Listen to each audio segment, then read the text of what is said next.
All round 360-degree assessment বুলি যাক কোৱা হয়, অৰ্থাৎ প্ৰতিটো বস্তু ৰিক্ৰুটমেণ্টৰ পৰা আৰম্ভ কৰি ট্ৰেইনিঙৰ পৰা আৰম্ভ কৰি মেন পাৱাৰ ষ্ট্ৰেংথৰ পৰা আৰম্ভ কৰি পুলিচৰ ব্যৱহাৰৰ পৰা পুলিচৰ আচৰণ, ছাৰ্ভিচ ডেলিভাৰী, ৰাইজৰ সুবিধাৰ কাৰণে ৰাইজৰ সেৱাৰ্থে কিদৰে ছাৰ্ভিচ ডেলিভাৰী কৰিব লাগে আৰু আমাক কি কৰা হৈছে, আমাৰ কি প্ৰতিবন্ধকতা আছে, আমাৰ প্ৰশাসনটো চলাই যাওঁতে আমাৰ কি সমস্যা হয় আৰু সেইখিনি ইমিডিয়েট অনাৰেবল চিফ মিনিষ্টাৰে দূৰীকৰণৰ কাৰণে বাস্তৱ ব্যৱস্থা জেগাতে লৈছে। এতিয়া আমাৰ ঘৰ বনিছে, এতিয়া 1000টা পুলিচৰ আৱাস গৃহৰ কাৰণে আমাৰ SDPO কোৱাৰ্টাৰ্ছ, আমাৰ 20টা পুলিচ ৰিজাৰ্ভ নতুনকৈ বনিব, এতিয়া বঢ়িয়াকৈ বনিবলৈ ইতিমধ্যে পইচা আবণ্টন কৰি দিছে ছাৰে।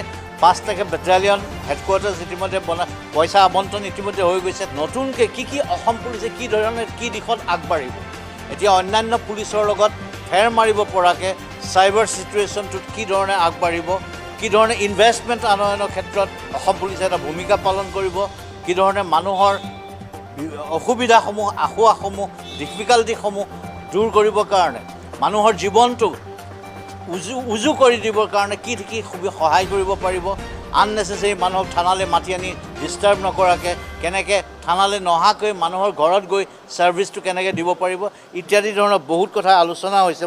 বহুত পেটি কেছেছ উইথড্ৰয়েল হ'ব। এতিয়া প্ৰায় 1 লাখমান 3 বছৰতকৈ কম পানিছমেণ্ট থকা বহুত পেটি কেছেছ বহুত থানা আদালতে পৰি আছে। সেইখিনি আমি উইথড্ৰয়েল কৰাৰ কথা চিন্তা কৰিছোঁ, তাৰ কাৰণে SOP ডেভেলপ কৰিছোঁ আৰু সেইখিনি হ'লে থানাত কেছৰ লোডখিনি বহুত কমি যাব। ইতিমধ্যে কেছবিলাকৰ কোৱালিটি ইনভেষ্টিগেশ্যন, ভাল ধৰণৰ গুণগত মৰ্যাদাৰ অনুসন্ধান আৰু ভিক্টিমৰ যাতে সুবিধা হয় সেইখিনি কেনেকৈ সমাপ্ত কৰিব পৰা যাব ইত্যাদি ধৰণৰ বহুতো কথা পতা হৈছে। কনক্লেভৰ দ্বাৰা আমি সকলোখিনি বেছকেনে উপকৃত হৈছোঁ।